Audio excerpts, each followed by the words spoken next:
Айтайын бир нерсе. Сени менен мен кыргыз тамактын алдында колун жуйбуз.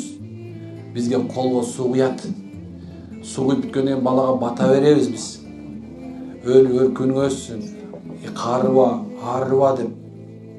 Анан алдыбызга 5 бармак алып келет. Бир табактан жейбиз. Биз алдыбыздан жейбиз. Ошо жууган колубуз менен ушундай бир акырын бир сочный болгон 5 бармакты жейбиз турган. Тамакты жеп бүткөндөн кийин колду жалап, андан кийин аягында дагы бир бала колго суу куят. Анан сенин табагыңды, калтырып койгон табагыңды, келиндер, улуулардын табагы депчи, мындай шыпыр ошону бөлүп жеп, субханалла 90го чыккан, 70ге чыккан аксакалдар, апалардын калып калган калдыгын жеп 70-90го чыккан болчу. Анан батасын берчи. Биздин эл ушундай эл болчу.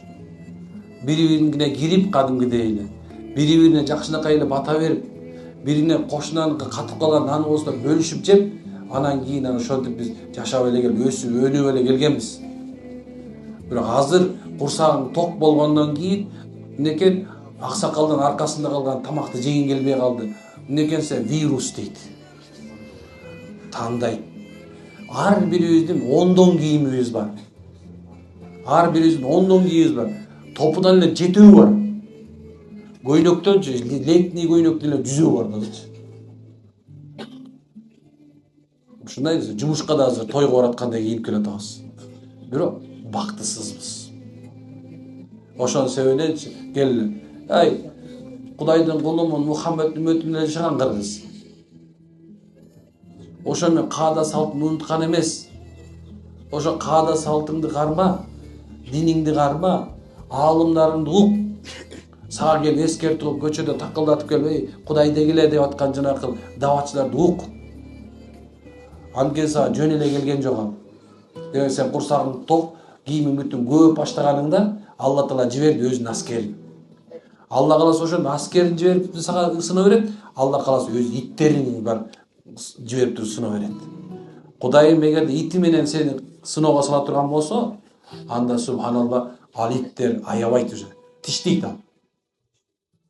Сени менен мени Кудай сактасын, келип 30-40 жылга түрмөгө тыгып таштайт. Ал Алланын иттери.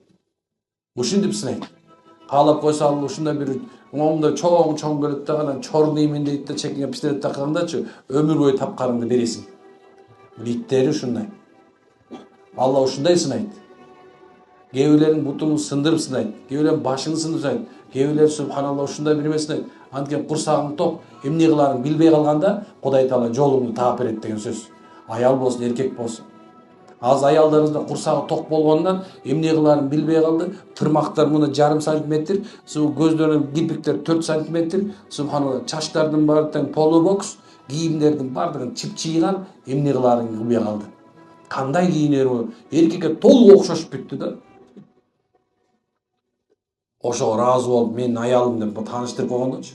Жубайым деп койгондо тал чалкаган чөсүн такырчы. Тарасаң досундай эле көрүнөт да. Ассаламу алейкум деп алайын эсиңден. Чы. Кандай уятсыздык. Курсагы ток болгондон уятсыздык болуп атат. Курсагы ток болгондуктан. Ошон үчүн тууганым кел. Пайгамбарыбыз көрсөткөн жолго чөөлө иншалла. Пайгамбарыбыз көрсөтүп жашаган жолуна чөөлө. Кыргызыбыз элибиздин жашоосунда болгон нерсеге келип чөөлө.